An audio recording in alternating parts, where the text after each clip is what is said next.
Welcome, everyone. Thank you for risking your lives in the snow to be here tonight. So the good news is if we get snowed in, we could keep this panel going for like 12 to 14 hours. We have enough content, so don't worry, you won't be bored. As you heard, we all have products that are on the Salesforce App Exchange. I work with Sage. We're a global company, 2 billion in revenue, 23 countries, 13,000 employees around the globe, and we have a number of products that are built on the Salesforce platform. And another thing that we all have in common is we all use the Salesforce Sales Cloud in our businesses.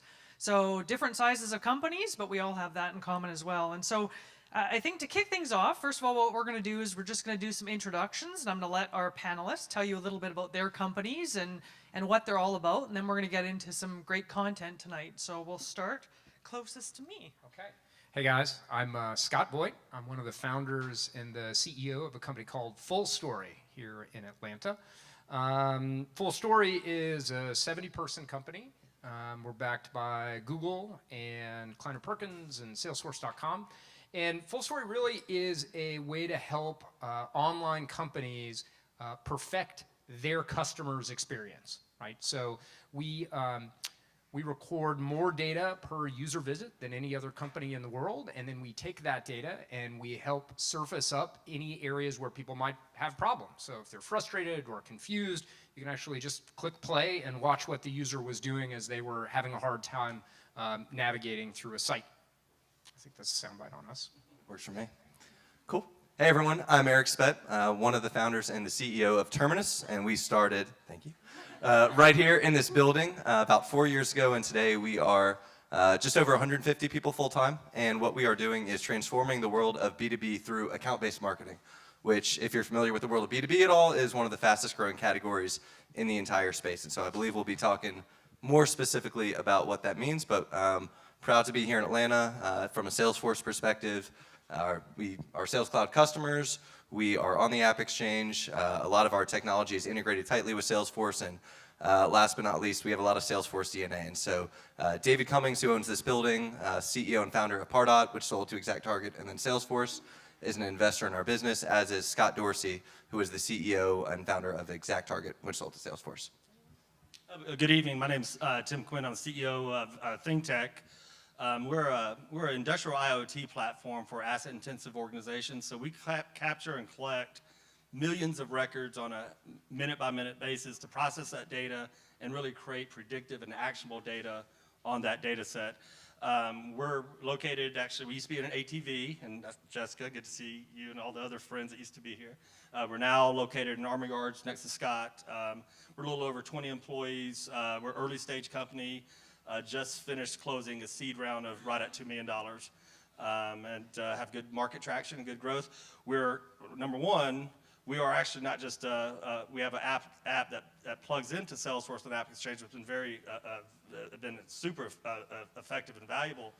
But we're also a Salesforce user. And I tell my director of sales and marketing, Dan Hawkins, and we live and die by it, if it's not in Salesforce, it doesn't exist. So not only are we users of Salesforce, we build an app on top of it and really enable real-time IoT for the sales and service cloud, by the way. So that's If someone from Salesforce doesn't tweet that quote out, I don't know. If it's not on Salesforce, it doesn't exist. Yeah. Panel closed. Yeah, that's really good. If it's not in Salesforce, you don't get paid. Yeah. Even better, even better. Okay, so maybe we'll start maybe with you, Scott, and talking a little bit about Full Story. So you explained at a high level the concept of Full Story, but you're really looking at taking customer experience to a totally different level in a different place. So can you talk a little bit deeper about Full Story and how you're doing that? Sure. So let's just think about customer experience for a second.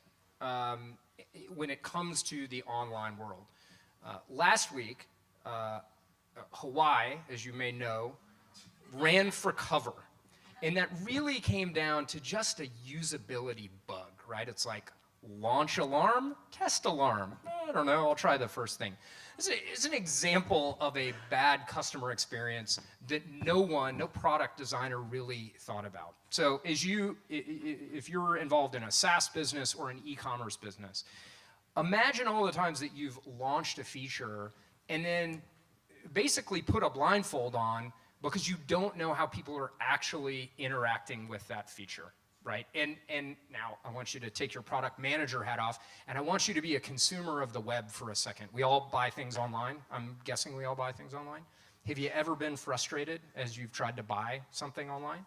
It happens way too much, and unfortunately, there has not been a good mechanism to surface up the challenges that people are having as they're trying to navigate a purchase process or use a SaaS tool.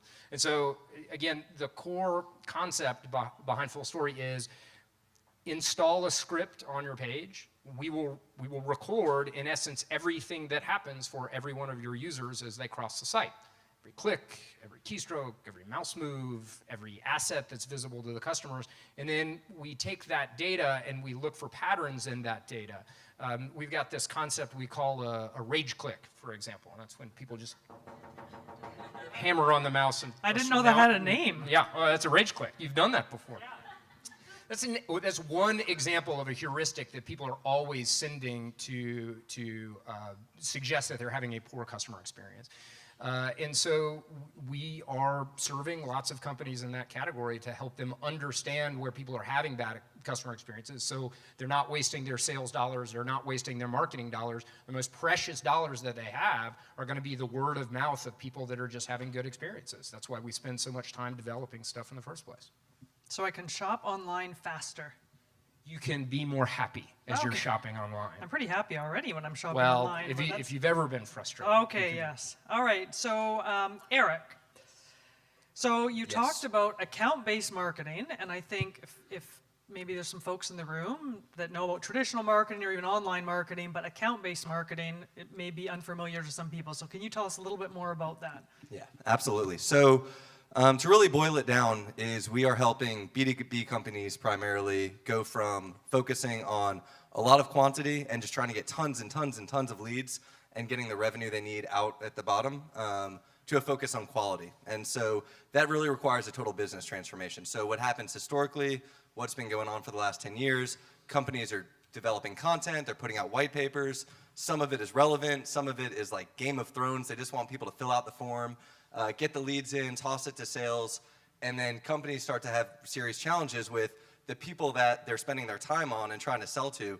are not the people that they actually want as customers. And so account-based marketing is about radically shifting that to only spending time with the accounts and the people that are best fits for your company. And so our software helps implement that business transformation by helping companies identify and prioritize who they should even be selling to in the first place, engaging them primarily through digital advertising and some other channels, and finally measuring that in a way more effective way. And so our goal is really to bring together all of the teams within a company that are meant to drive revenue and to stop the segmentation of sales and marketing. And so our software helps support that whole process. And as a note for Scott, we are, and don't try and make us pay more, but we are very happy Full Story customers, and their software is awesome. God bless you. So all of our features go out with Full Story tracking. Our customer success team, our product team, very heavily depends on it, and it is very interesting and it's heartburning when you do see your customers rage clicking. So it helps us solve our problem. So even though that empathy, we're changing the world, it's there's still some rage clicks in there. So that was some real account-based marketing for you right there. That was pretty good. Account-based marketing, by the way, is the right approach to think about it. It really is. So here. That's good. All right. So Tim, I'm sure a lot of people in this room, I mean, everybody here is tech savvy, right? Okay, there's some people who are like, no, not really. All right, then, never mind. But we'll assume you've got some level of tech savviness.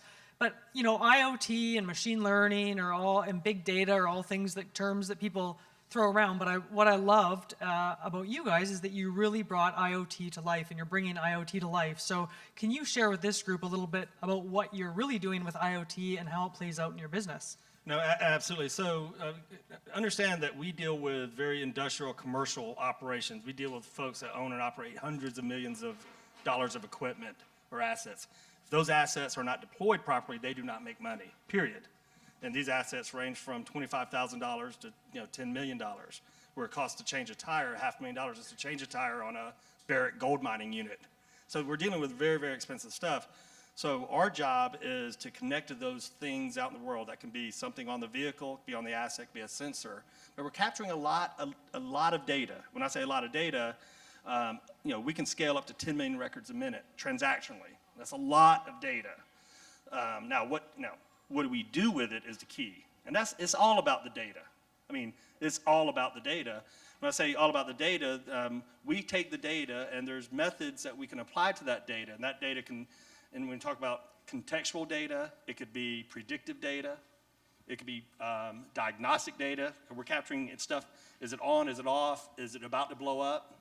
And it could be prescriptive data or prognostic or prognosis of how do you fix it if you capture enough data. So our job is to capture all this data off these things, that's the technical term, by the way, a thing. It can be a device that's hooked into a vehicle. It could be a piece of equipment, that's a machine that's hooked into a power generator.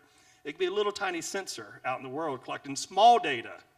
Now that small data is exactly that. It's tiny data, bit and byte level data that we have to be able to monitor and control. We write all the firmware that goes to all these little things. We also write all the middleware that connects to all these things. We're device agnostic and we're communication agnostic. What I mean by that is that you can connect over a cellular network, a LoRa connection, it could be a Wi-Fi connection, it could be a socket connection over a TCP/IP connection, old school stuff. But that data's got to come back and give our customers insight in how their things outside of their walls are behaving. And I'm telling you, it could be 1,000 units that are flying around that I need insight in how those things are behaving. Are they about to blow up? And do I need to repair them? Do I need to fix them? And how to optimize how those things are being utilized. These are big ticket, big things. So our job, when we talk about machine learning, this is the data we capture. And I will say, I mean, people, there's so many buzzwords, machine learning, predictive analytics, and it's really, we actually take the data and then based on our users' use cases, how do we solve even the most basic problems? Like, hey, you need to fix these machines next week based on your preventive maintenance schedule. As simple and silly as that sounds, it's like Star Wars to our customers. If we capture enough diagnostic data, we can start predicting potential failures so those things don't fail out in the field before, and shut down their business. And these are $50,000, $100,000 piece mistakes that are potentially made. So our job in terms of how we monetize the IoT, and the IoT is a big buzzword, is how do we take all this data across all these different assets, process it, analyze it, and create actions. And an action in our world could be create a work order, send it to our mobile app to a technician out in the field, tell them how to get there, navigate to that location. When they get there, tell them how to fix it by pulling up records and this is how you should fix this piece of equipment. So that's the kind of the end piece of that. So that's the world that we live in. Construction, utilities, really smarter cities types applications is the world that we live in. And now, I will say though, the big thing that we've seen with Salesforce is how do you connect that back to the customer? There's been a disconnect in the sales world and the customer, the CRM world, with actually the delivery and the field service world. I mean, there's a disconnect because customers call into Salesforce customer service reps and say, hey, this thing's broken. Well, they have no insight into that at all unless it's connected through our type of platform. It's a big, big deal. Connecting the customer to those assets and that stuff, we think there's a big opportunity in the Salesforce Sales Cloud and Service Cloud, by the way. Great. There's some good account-based marketing for Salesforce. No, I'm sorry. I'm using words in inappropriate ways. It's the gift that keeps giving. Close. I know. I think that was in the ballpark. Close enough, basically. So, Scott. Yes. In May, Full Story landed a Series B investment round. So, do you want to share with everyone what are some of the secrets of your success? How did you get Full Story from where it started to where it is today? Well, a head of hair. When we started it, I had this bushy mane, and it's all gone now.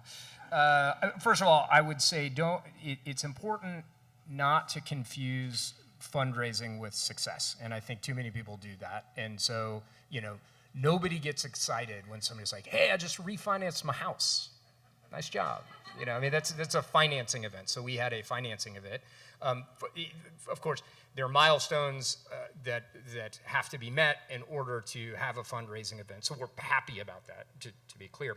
But I think we would say that we had a meeting today. We call it the year in preview. preview. See, it's because we're previewing anyway.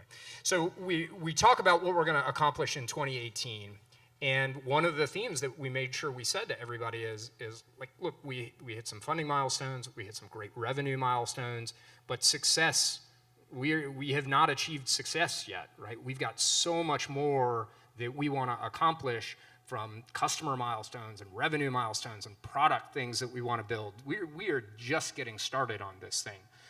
So as I do reflect on how we got to where we are today, we actually had a false start. You know, we started, for young aspiring entrepreneurs here, we started on a product that we thought was such a great idea. It was called Homebase. I probably pitched it on somebody in this room at some point in time. And we get people, and they would come to the product, and they would start using the product, and we'd see this engagement graph kind of go like this, and then it'd go like this. And every time it went like that and engagement started to go down, we felt like something was wrong with this product, but we didn't know, and we couldn't go into our own product. We were just like, what are they doing in the product? If there was only a way to see what people were doing in the product. And that desire led one of the engineers, we have a very good engineering team, to go out and build some internal tools to try to understand what people were doing. And we were like, oh, this is a pretty cool internal tool set. And so I came down to ATV when it was still the Atlanta Business Chronicle building. And Kyle Porter was, he was in a closet that hadn't been converted yet. And I was like, hey, I'm going to pitch an idea on you. And it's not that other Homebase idea. We were thinking something else there. I don't know what we were thinking. And he was like, yes, deliver that. Yes, you do that, we'll give you money. We missed that with the first thing. Make sure people will give you money for what it is that you're building. I know we thought we were really smart, and we went out and we built this thing, and people didn't want to give us money for it. You got to make sure early on people want to give you money for it. So anyway, I could go on, but that once we found full story and that somebody would give us money for it, and lots of people consistently would say, yeah, I'll write you a check for that. That was enough product market fit for us, and it's been just a steady, consistent, you tune here, you turn here, you try some marketing stuff, but it's been working. Thank you. I love stories like that. I think about even Sage. We're 36 years old, and we started in a similar way where, one of our founders was running a little business and needed accounting software to run their business. It was like, why isn't there anything that works properly for my business? So I'll go and build something. And then other people start saying, can I buy what you've built? And next thing you know, forget the first company, it's all about accounting software. So it's interesting to see how you meet a need of your own, and it turns into the market fit. Follow the money. Follow the money. That's a good hashtag. And your passion. Yeah, your passion. Of course, your passion. Follow the money and the passion. So Eric, how do you, one of the things that this panel we were going to tell everybody is how you win the hearts of potential investors. And so you guys have been successful with this. So what is it? What's that secret to winning the hearts of investors? Yeah, absolutely. So we have raised, we've done a seed round, a Series A, and a Series B. So in aggregate, that's about $20 million of venture funding from a whole host of angel investors all the way up to institutional investors. And what I'll say is it changes over time. So I guess two things. There's kind of two vectors of this.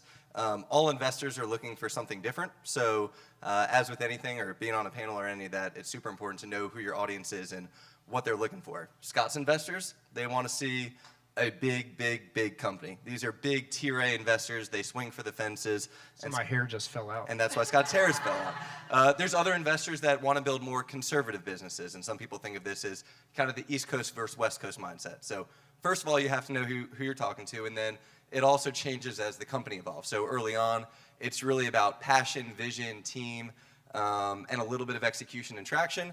As you get bigger and bigger and the dollar amounts get bigger and bigger, it becomes more about your execution.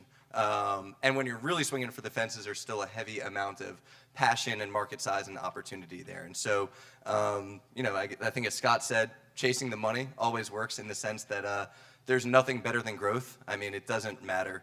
If you're growing fast and you have good metrics, you're going to be able to raise money. So that's kind of first and foremost. And then from there, it's really about understanding your audience, who you're talking to, what they're interested in. But you need to have growth. You need to have a compelling team. You need to have a market that's big enough to achieve what the investor wants. And then you got to be super excited and fired up and have more energy than everyone else. That works. I think you've got that. That's tried. good. Yeah, that's good. So going to you, Tim. So Venture Atlanta called ThinkTech one of the 5 startups to watch in 2017. So that's pretty good. There's a lot of startups in Atlanta, one of the top 5. What do you think it is? What are the attributes that make you one of those top 5? And how do other people in the room tap into that? Well, it's clearly charm. No. Well, to kind of piggyback on these guys, one thing that I think we did pretty well was really focus on customer acquisition, smart customer acquisition, to gain traction, and also evaluate and measure your product fit. And we iterated. We spent 2.5 years really going through the product fit. Maybe we didn't do our research properly, maybe we did.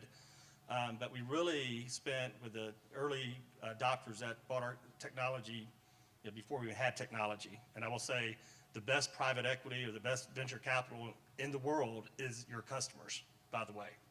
That's a fact, in my opinion. Which really only Charm again. really only makes it an opinion. But I think what they really liked was the traction that we gained in terms of numbers of customers they acquired, both SMB customers as well as very large, extremely large enterprise customers. One of those customers being probably one of the top 5 Salesforce customers in the world, where we're now rolling our platform out globally to that customer. That's why we have an office in Mexico City. But it's a lot of hard work to, to say, here's what we have, here's how we had to do a lot of work to make that customer happy. So one of the things that we really focused on was traction. And that was a big thing for, I think, us in 2017. The other big thing was just the team that we had. We had a very senior team that's done it before, had multiple software companies or have been experienced in multiple software companies in the past. And we had a lot of domain expertise, which people like. When I say the world that I'm in, I mean the world that we deal with very specific subject matter expertise. I mean, we're talking about very technical engines, very technical stuff.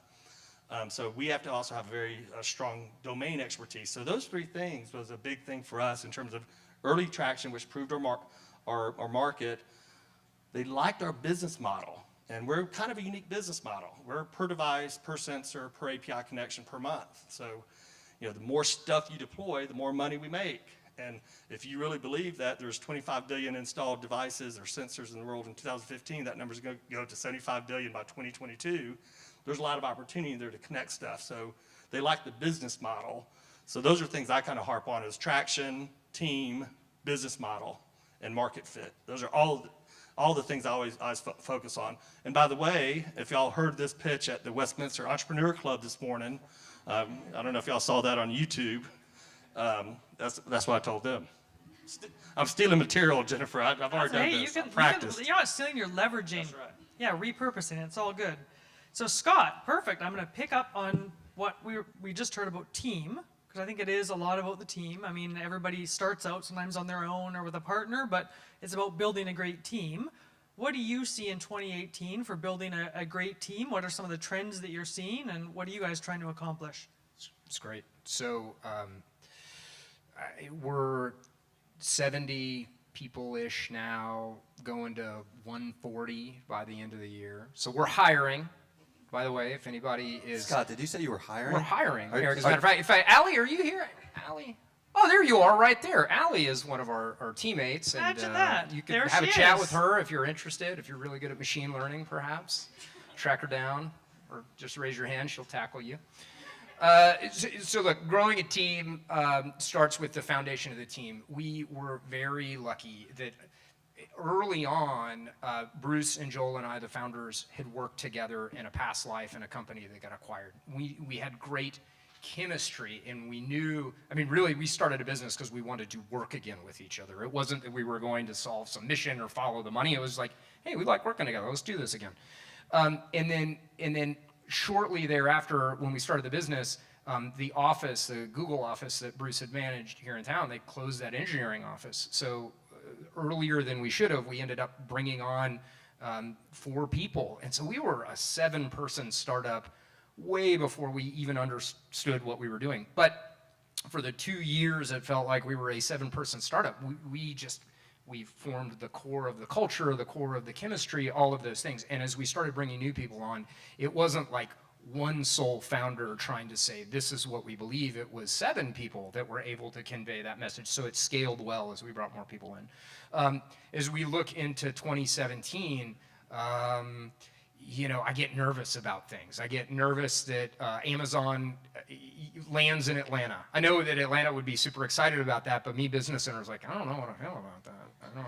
I don't want to compete with Amazon to hire engineers. Do you? No, I don't either. So Scott, I don't like competing with you.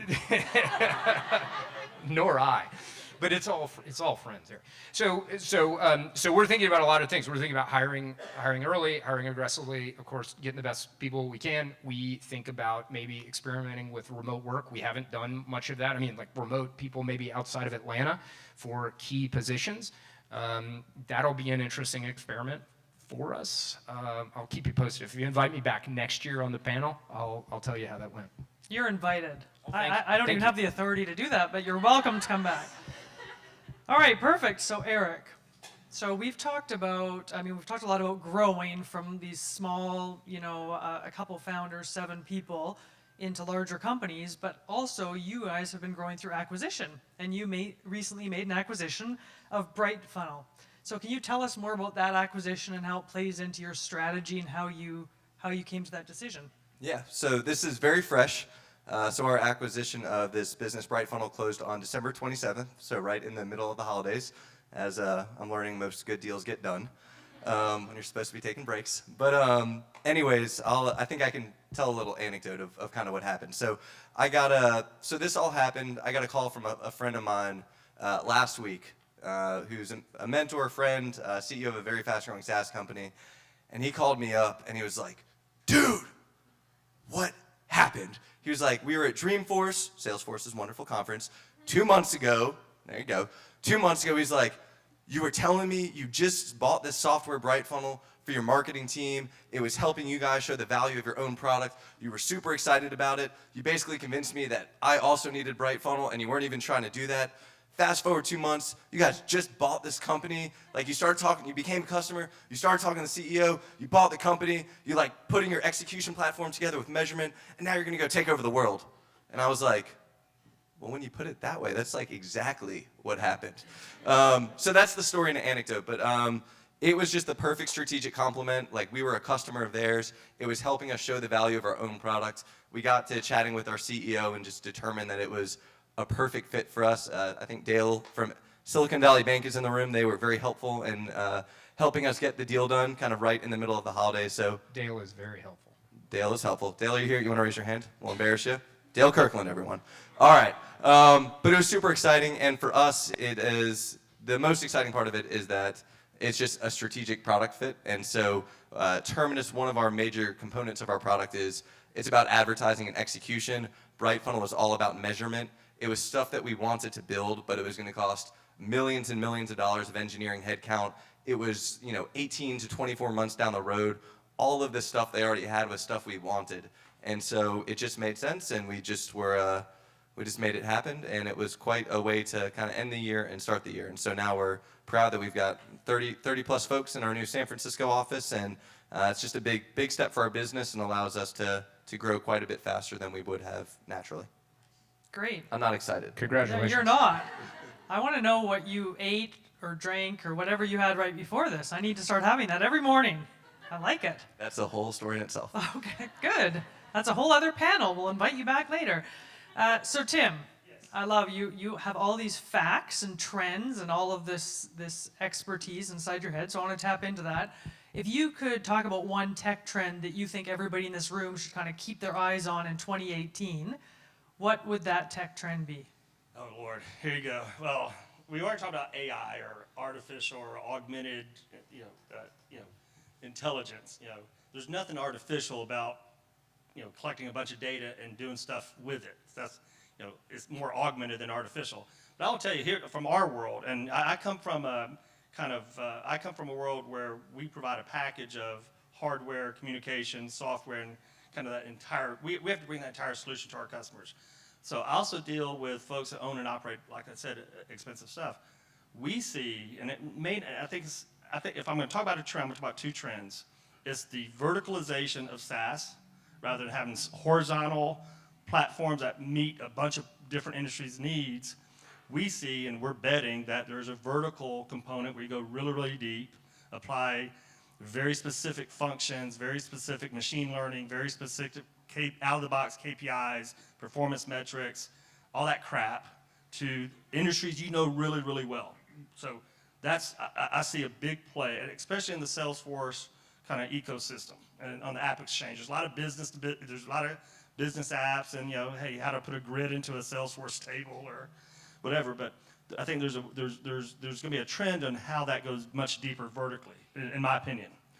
The other thing I think is going to be... So it's a fact then? In my opinion, it is, yes. I mean, y'all know that just makes it an opinion, right? But I will say, not 2018 is too early. One of the things we're doing a lot of research on, and our CTO is very involved in, and you talk about Bitcoin, but we're talking about how to use the blockchain for smart contracting.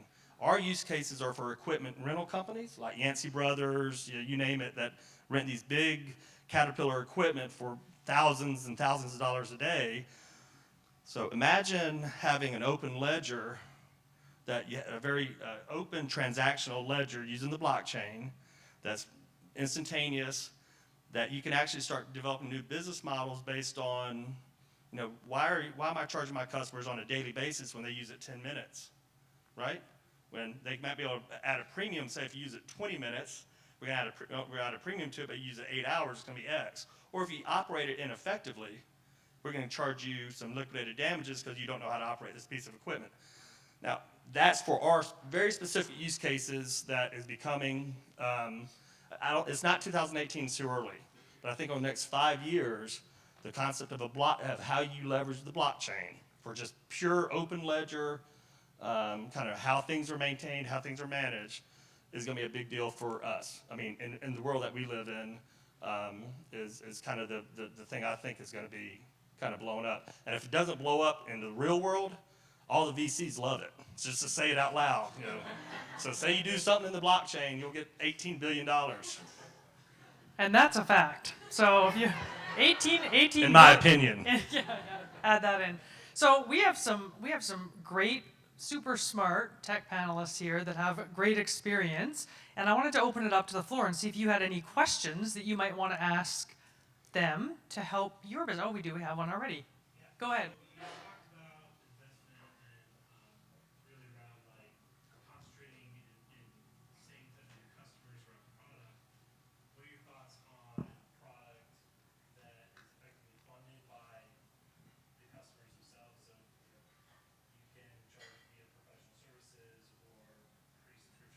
Do it. Do it. Okay, maybe you can repeat the question, and then sorry. we've got the answer. That's good. So I think the question was nod or shake, right? So can you bootstrap a product with services, or you let your customers be your funding? Yeah, effectively, you charge on a professional services basis to fund the developers that are building your product, whether it be internal or external, but Yeah. you pass that cost on to the customer themselves. Yes. So I have some light experience with it. I've seen it 2 times. Remember when I talked about we had the first product that didn't work out very well? Well, and we had 7 people at the time on this product that wasn't working very well, and we weren't very good at raising money, so we didn't raise any money, so that was coming out of our pocket. That's when a lot of the hair started falling out. We were very fortunate in that we were going to scrap to stay alive, so we did a lot of services work. Glory be to MailChimp. They were kind enough to let us take an office, move in there, and basically rent 2 of the 7 of us to work on whatever project they wanted to. And that was just enough to pay a very meager, bad salary for all of us to keep the lights on long enough.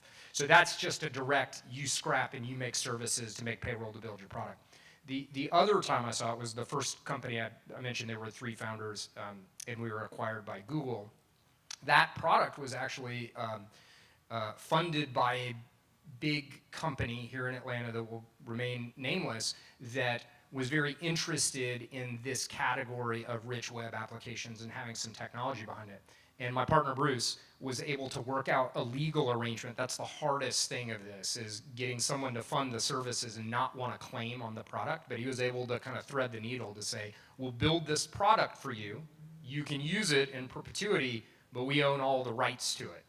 And so just walk the legal fine line there if you can. Anything else? I would say that's a good point. I mean, my historical background has a lot of experience in that. Dan will attest. But as Scott was mentioning, you got to be very, very careful how you structure that contractually. If it's a work for hire contract, and you're putting your developer service, you're putting developers to build a product for them, they will have extremely strong legal status to come say, I own that product. Now, if you have professional services, consultants that are helping them train, ramp up, convert data, whatever that means, that's a different ballgame. You got to be really, really careful of that. Now, ideally, because we did this in our history with this company and a previous company, we did a lot of public sector work where they're willing to pay us up front for multiple years. So where we license our product and they want to pay us up front for 3 to 5 years, so they give us a big chunk of dollars up front for, say, a 5-year contract, because they can capitalize that so it doesn't be an operational expense. We take those dollars, build a product that we license back to them with a commercial license or a subscription license. So you got to be real careful with work for hire contracts. Absolutely, you can. Absolutely. Have a master license, a SaaS agreement, whatever that is, then have a standalone statement of work or scope of work that defines the services you're going to put forth on. I'm sorry. Excellent. Do we have other? We have another question. We have lots of questions. All right, let's go. Perfect. So we talked about technology trends, but I would like to understand your take, and it may be different per industry, but what technology red herrings do you think exist right now? Not account-based marketing, web analytics, Definitely not customer experience or or IoT. IoT. Or That's accounting the easy part. software, not accounting. I think You can say Bitcoin?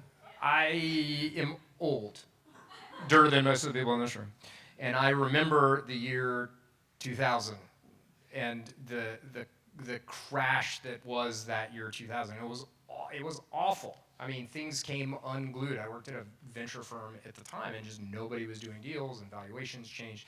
I don't understand blockchain, to be clear. I mean, I read the Wikipedia article, and I was like, it seems interesting, but I don't understand that curve. That curve scares me almost on all circumstances.